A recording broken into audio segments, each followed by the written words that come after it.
Konnichiwa, kabayan! So, nag-order ako nga pala nito, o dumating na yung in-order ko na humidifier or kashitsuki. Kashitsuki. Yung tawag sa kanya.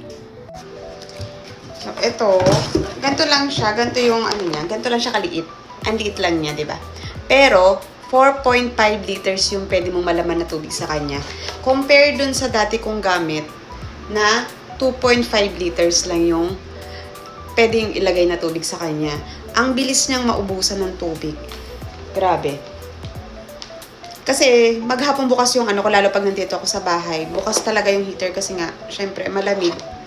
So, nakabukas talaga yung heater ko dito sa bahay. Pero pag umaalis ako, pag pumapasok ako sa trabaho, pinapatay yung heater ko, pero bukas yung humidifier ko.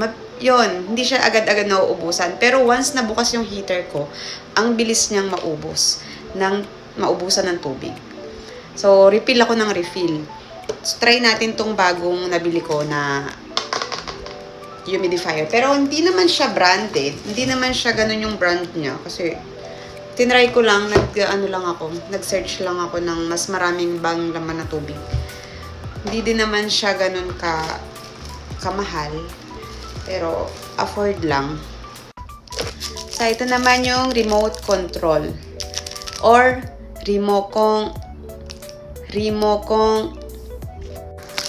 Ayan, dahil may remote siya, Benry siyang gamitin. Benry. Ibig sabihin, convenient siyang gamitin or mas mabilis siyang gamitin. Hindi ka natatayo para patayin, 'di ba? Or hindi ka natatayo para i-set siya kasi may remote na siya.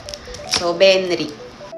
So, bakit ba natin kailangan ng isang humidifier sa loob ng bahay o sa loob ng isang kwarto?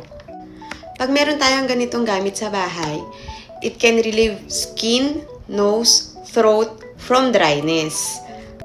At pwede din niyang mabawasan yung mga sintomas of colds and flu na nakukuha natin sa bakterya nagkasama ng hangin na dumadaloy sa loob ng ating bahay. Pero yung pinaka-reason talaga kung bakit ako nagsimulang gumamit ng humidifier. Kasi nagkaroon ako ng sakit dati. Nagkasakit ako dahil siguro sa panahon na rin dito sa Japan, paiba-iba yung klima, so isa na rin yun. And then, once kasi na nag-winter na po dito, kailangan namin gumamit ng heater. And pag gumagamit ka ng heater, so yung umiikot na hangin sa loob ng kwarto, nag-iiba po yan. So, nagdadry yung skin, nagdadry yung lalamunan. So, hindi ako aware noon nung mga panahon na yon na importante pala na gumamit ng humidifier. So, nag-start na nawalan ako ng sumakit umuna yung lalamunan ko, sinipon ako, inubo ako, hanggang sa unti-unti talagang nawala talaga yung boses ko, na maos talaga ako nung time na yun. So ayun, nung nangyari yun, kinailangan kong pumunta ng hospital kasi nga, kailangan kong humingi ng gamot. Kasi ilang araw na hindi pa rin ako gumagaling.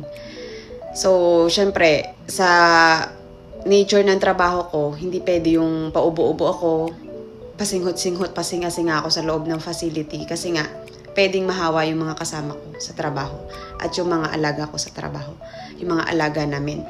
And then, ayun, may nag-advise sa akin na kaibigan ko na gumamit nga daw ako ng humidifier.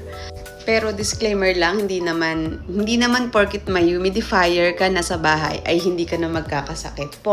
Ano lang siya, to prevent lang na hindi ka rin magkasakit or hindi na maulit yung nangyari sa akin nung nagkasakit ako. Kasi ang hirap mag-absent, lalo pag nandito ka sa Japan, mahirap mag-absent sa trabaho.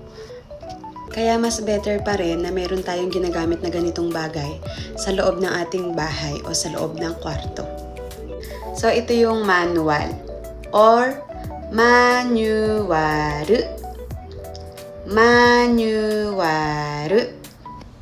So, basahin ko tong manual at try kong gamitin tong bago kong nabili na humidifier.